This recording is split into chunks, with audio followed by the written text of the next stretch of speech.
اعوذ باللہ من الشیطان الرجیم بسم اللہ الرحمن الرحیم اللہم صلی علی سیدنا مولانا محمد وعلی آلہ وصحبہ وبارک وسلم۔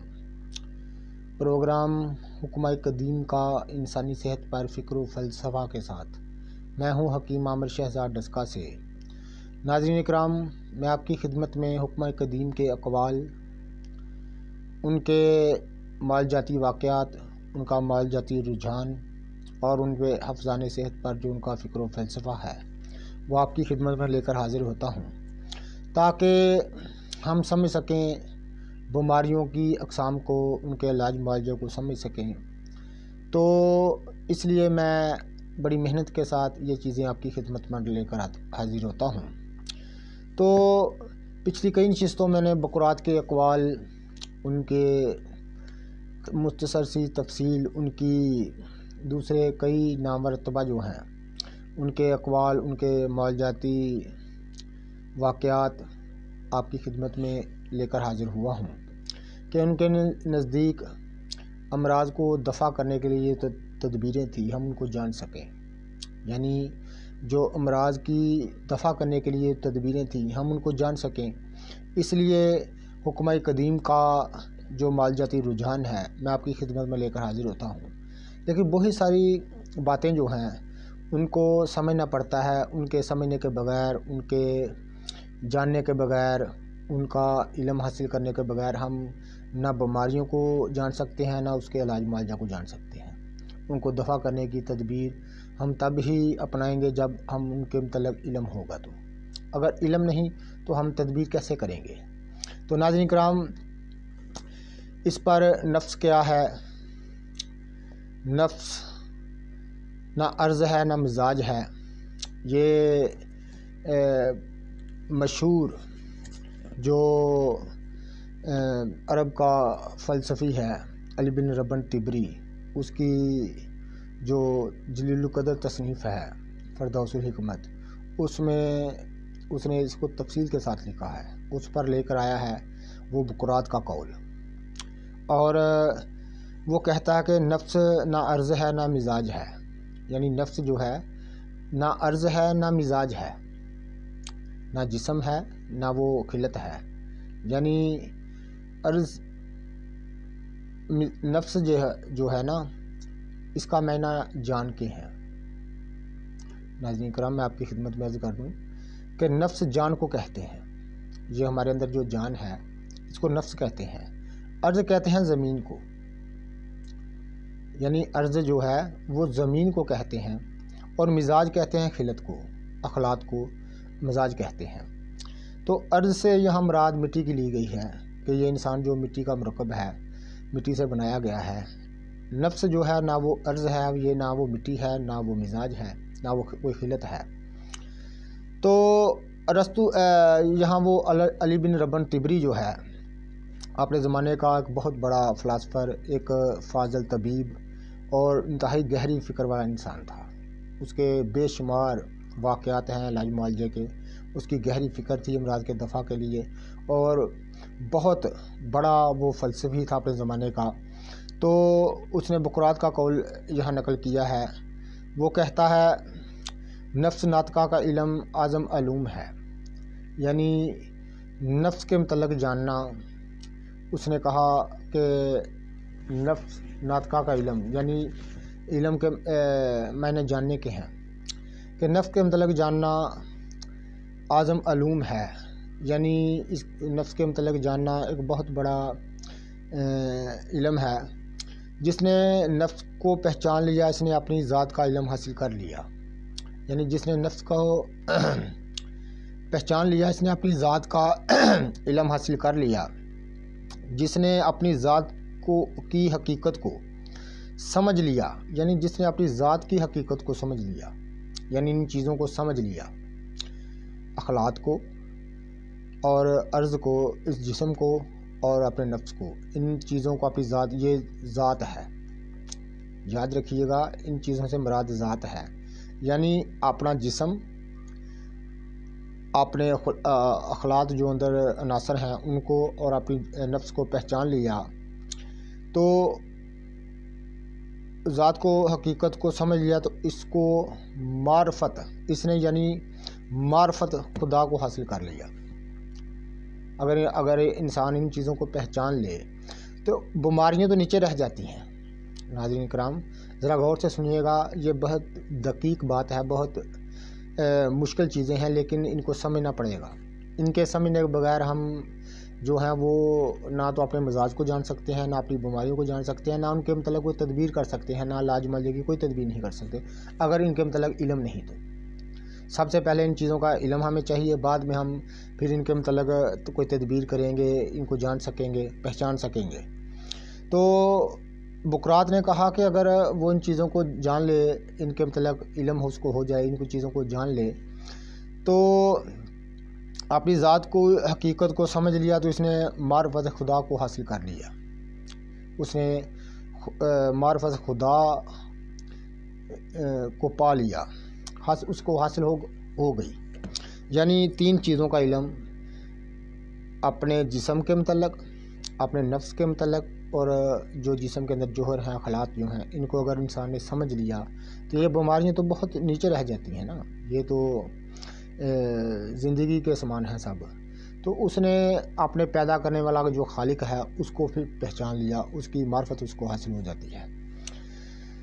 تو بقراط کہتا ہے کہ متحرک اشیاء کی دو قسمیں ہیں، یعنی متحرک اشیاء جو ہیں، اشیاء چیز کو کہتے ہیں، متحرک چیز جو دو ہیں، ایک جن کی حرکت داخلی ہوگی اور ایک وہ ہے جس کی حرکت خارجی ہوگی۔ یعنی دو چیزیں ہیں، ایک خارجی اور ایک داخلی۔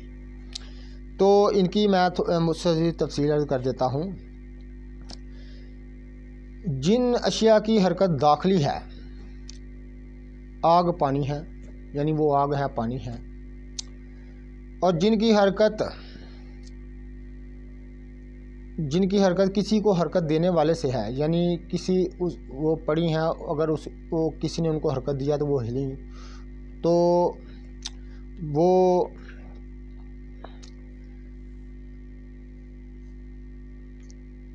وہ خارجی حرکت ہے، وہ حرکت جو ہے وہ خارجی ہے۔ جیسے مثال کے طور پر کوئی تیر، مثال دی حکیم بقراط نے، کوئی تیر ہے یا کوئی لوہے کی چیز پڑی ہے، اس کو حرکت دیں گے، ہلائیں گے تو وہ ہلے گی، ورنہ وہ اپنی جگہ پر ویسے ہی پڑی رہے گی۔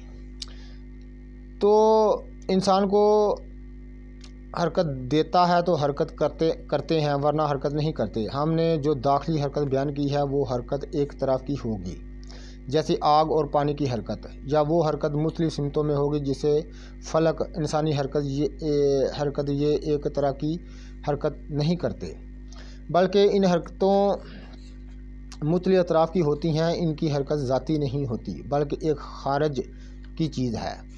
یعنی پہلے دو حرکتیں بتا کر انہوں نے اس چیز کو سمجھایا ہے کہ ایک حرکت داخلی ہے، ایک خارجی ہے۔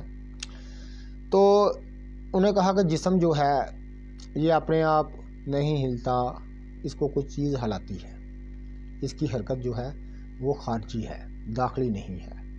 نفس کی حرکت جو ہے وہ داخلی ہے۔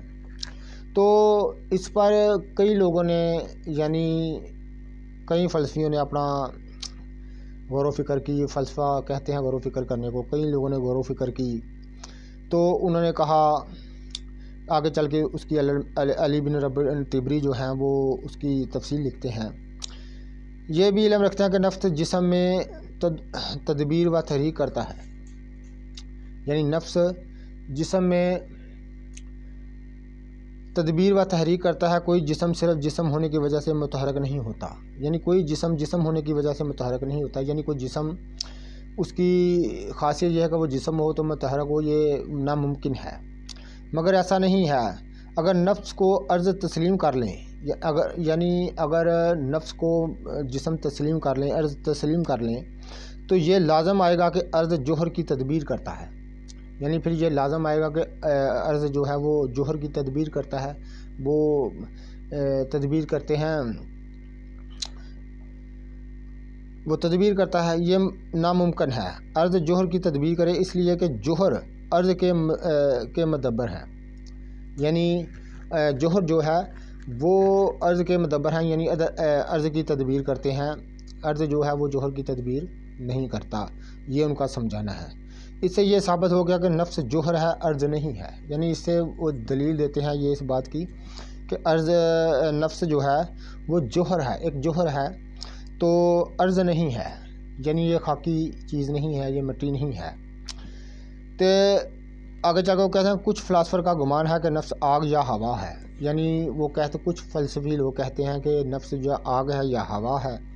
اگر اس کو صحیح تسلیم کر لیں تو ہر آگ ہوا نفس ہوگی. یعنی اگر اس بات کو بھی تسلیم کر لیں تو پھر ہر جگہ جو آگ ہے جو ہوا ہے وہ نفس ہوگی.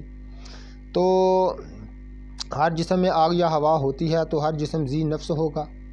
یعنی ہر چیز میں ہوا آگ ہوتی ہے تو وہ ہر چیز نفس ہوگی. جیسے ہوا بری ہوئی مشک، یعنی کوئی چیز میں ہوا بری ہو، جیسے غبارہ میں مثال دیتا ہوں، ویسے ان کی وہ مشک کا انہوں نے کیا ہے تو وہ نفس ہو جائے گا. وہ غبارہ جو ہے وہ نفس تو نہیں ہو جائے گا.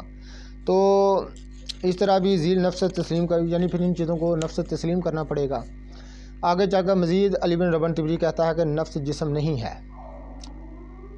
یعنی نفس جو ہے وہ جسم نہیں ہے.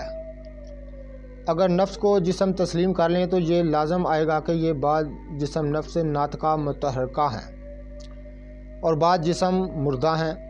یہ بات بھی غلط ہے کہ اس لیے کوئی چیز خود اپنے نفس پر اثر انداز نہیں ہوتی ہے. اگر نفس کو جسم مان لیں تو جسم کے بڑھنے گھٹنے سے نفس بھی گھٹتا بڑھتا ہے. اگر یہ بات مان لے جائیں کہ نفس جو وہ عرضی ہے، جو جسم ہے وہی نفس ہے، تو جسم تو گھٹتا بڑھتا ہے. تو انسان موٹا پتلا ہوتا ہے تو نفس بھی کیا موٹا پتلا ہوگا. جسم کی ایک یہ خوبی بھی ہے کہ اس کے ایک حصے کی حرکت دوسرے حصے کی حرکت کے خلاف ہوتی ہے. یعنی اس کی یہ خوبی بھی ہے کہ دایاں حصہ بازو اگر ہلائیں تو بایاں جو ہے وہ نہیں ہلاتے. یعنی ایک طرح نفس کی یہ تو خوبی نہیں ہے. تو نفس میں کل جزوں کی تفریق نہیں ہے. یعنی نفس میں، یعنی انسان دیکھیں نا، مختلف اس کے جسم کے جو جز ہیں وہ متفرق ہیں، تفریق ہیں. یعنی آنکھ کا عمل اور ہے، کان کا عمل ہو رہا ہے، زبان کا عمل اور ہاتھ کا اور ہے. تو اس طرح نفس جو ہے وہ اس کی یہ چیزیں نہیں ہیں، وہ ایک جز ہے، یہ کہنا ہے.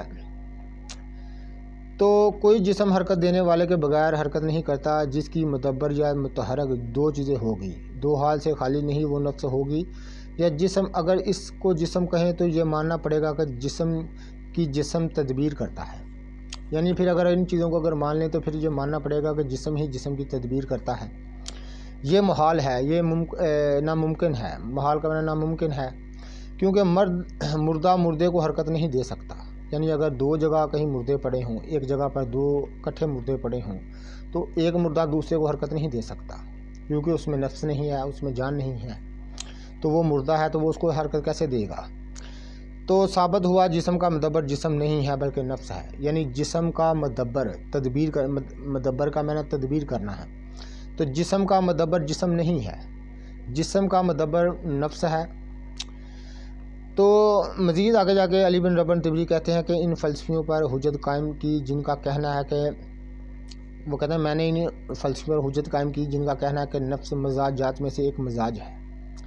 یعنی مزاجات کہتے ہیں مزاج کی جمع کو، بہت سارے مزاج، ان میں سے ایک مزاج ہے. مقاویر سے ایک مقدار ہے. اگر اس کو صحیح تسلیم کر لیا جائے تو ایک جسم میں چند نفس ناطقہ ماننی پڑیں گی.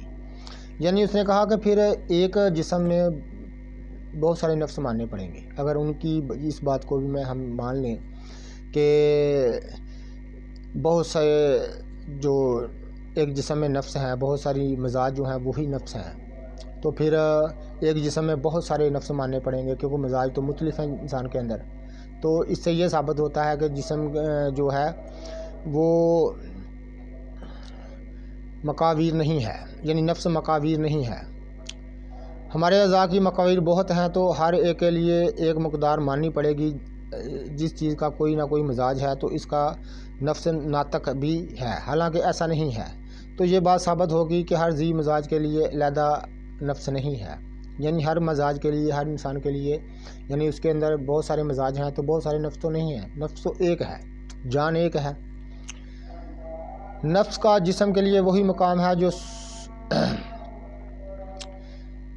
تو جسم نفس کے لیے بمنزلہ ہیولا ہے۔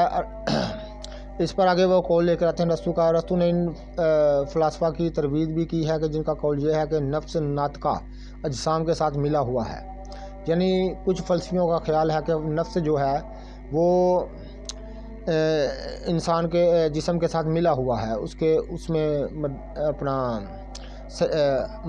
حلول ہے۔ تو نفس ناطقہ کوئی حصہ کو کہتے ہیں نفس کا کوئی حصہ بھی کٹ نہیں سکتا، تو جسم کے مختلف حصے کٹ جاتے ہیں، جیسے ٹانگ، بازو، کوئی چیز کٹ جائے تو اس طرح نفس کی کوئی حصہ کٹا نہیں جا سکتا۔ اگر نفس کی ترکیب متضاد اشیاء سے تسلیم کر لی جائے تو یہ ماننا پڑے گا نفس کی موافق اشیاء اضافے کا سبب بنتی ہیں، جیسا جسم کے موافق اشیاء اس کو بڑھاتی ہیں، جیسے صحت، فرحت، عزت وغیرہ جسم کو فائدہ ہوتا ہے، تو جسم کے مختلف اور نقصان دہ اشیاء سے اس کو نقصان ہوتا ہے، جیسے مرض، آفات، فقر، افلاس وغیرہ، یعنی ان چیزوں سے جسم کو فائدہ ہوتا ہے اور ان چیزوں سے جو ہے وہ نقصان ہوتا ہے۔ تو مگر نفس ان اجزاء سے مرکب نہیں ہے، نفس کے لیے یہ صورتحال نہیں، مخالف و مواقف چیزوں کا اس پر کچھ اثر نہیں ہوتا، یعنی ان کا یہ سمجھانا ہے کہ یہ جو بیماریاں ہیں یہ مزاج کی طرف سے ہیں اور جسم پر آتی ہیں، یعنی انسانی جسم پر ہیں، اس کے اعضاؤں پر ہیں، اس سے نفس پر کوئی چیز نہیں، نہ وہ اس کا صحت سے کوئی انسان کی تعلق ہے اس چیز کا، نہ وہ بیماری کے ساتھ اس کا کوئی تعلق ہے، وہ قائم رہتا ہے۔ تو نفس پر نہ کوئی بیماری آتی ہے، نہ وہ کسی مزاج سے ہے، وہ ایک جوہر ہے، اور نہ وہ عرض ہے نہ مزاج ہے، یعنی نفس ایک علیحدہ چیز ہے، نہ وہ جوہر ہے نہ مزاج ہے۔ یہ فرمانا ہے علی بن ربن تبری کا، اس کی گہری فکر تھی، انتہائی فاضل طبیب تھا۔ تو اس نے کہا کہ نہ مزاج ہے، نفس نہ مزاج ہے، نہ عرض ہے، نہ مٹی کا وہ بنا ہوا جسم ہے۔ تو اس نے کہا نفس کے موافق اشیاء جمود، عدل، علم ہے، یعنی اس کے نفس کے موافق جو چیزیں ہیں وہ جمود ہے، عدل ہے، علم ہے۔ تو مخالف اشیاء جہالت، بخل، ظلم ہے، یعنی اس کے مخالف اشیاء جو ہیں وہ بخل، ظلم، اس کے مثال دی ہے۔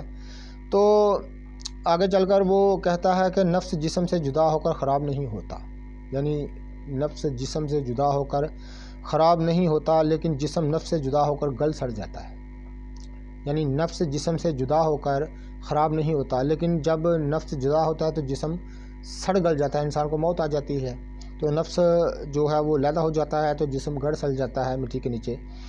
تو یہ بھی ہے کہ نفس جسم سے جدا ہونے کے باوجود چیزوں کو دیکھتا ہے، یعنی نفس جسم سے جدا ہونے کے بعد بھی چیزوں کو دیکھتا ہے، ان کو پہچانتا ہے، معرفت حاصل کرتا ہے۔ نفس کے فعل سے میری مراد اس کی حرکت اور فکر ہے جو جسم کی وابستگی کے ساتھ ساتھ آسمان کے اوپر تک سیر کر آتا ہے۔ تو یہ ثابت ہوا کہ نفس جسم کے ساتھ ہے، جسم کے فنا ہونے کے بعد باقی رہتا ہے، یعنی جسم جب فنا ہو جاتا ہے، گل سڑ جاتا ہے، تو نفس باقی رہتا ہے اور جسم سے جدا ہونے کے بعد چیزوں کا علم رکھتا ہے۔ اگر یہ بات نہ ہو تو لازم آئے گا کہ نفس کا فعل جوہر سے زیادہ اکرم ہے۔ یہ محال ہے، ناممکن ہے کہ ایک چیز کا فعل نفس شے یا جوہر شے سے زیادہ اکرم ہے و افضل ہو، اس لیے کہ فعل کو فاعل پیدا کرتا ہے۔ یعنی ان کا یہ فرمانا ہے کہ جو نفس ہے، ہماری جان ہے، یہ نہ اخلاق ہے، نہ کوئی مزاج ہے، نہ عرض ہے، نہ یہ مطلب کہ جو خاکی جسم ہے اس کو عرض کا، اس سے مراد یہ لی جاتی ہے یہاں پر۔ یہ ویسے عرض کا مطلب تو زمین ہے، لیکن اس سے مراد یہاں پر یہ لی جا رہی ہے کہ نہ وہ ہمارا جسم ہے، نہ اندر جو مزاج ہیں وہ ہیں۔ نفس ایک علیحدہ چیز ہے، نہ اس پر بیماری آتی ہے، نہ اس کو کوئی اونگ آتی ہے، جیسے کہ انسان خدا نہ خواستہ اس کو فالج ہو جاتا ہے تو نفس کو فالج نہیں ہوگا۔ اگر وہ کومے میں چلا جائے انسان کا جسم جو ہے اس کے کسی مزاج کے کمی سے یا اس کی زیادتی سے، تو نفس کومے میں نہیں جائے گا۔ اگر انسان کا کوئی حصہ کٹ جاتا ہے، خدا نہ خواستہ اس کا بازو کٹ جاتا ہے، اس کوئی ٹانگ کٹ جاتی ہے، تو نفس کی کوئی چیز نہیں کٹے گی۔ تو اس طرح جب تک انسان زندہ رہتا ہے نفس اس کے ساتھ رہتا ہے، جب وہ جدا ہوتا ہے تو انسان کا جسم جو ہے وہ مٹی کا مٹی رہ جاتا ہے اور گل سڑ جاتا ہے۔ یہ مثال ہے۔ تو ان چیزوں سے ہمیں سمجھ آئے گی کہ ہم نے لاج معالجے کی ابتدا کیسے کرنی ہے۔ ان چیزوں کو جب ہم سمجھیں گے تو ہمیں اپنی جو لاج معالجے کی تدبیر ہے اس میں مدد ملے گی۔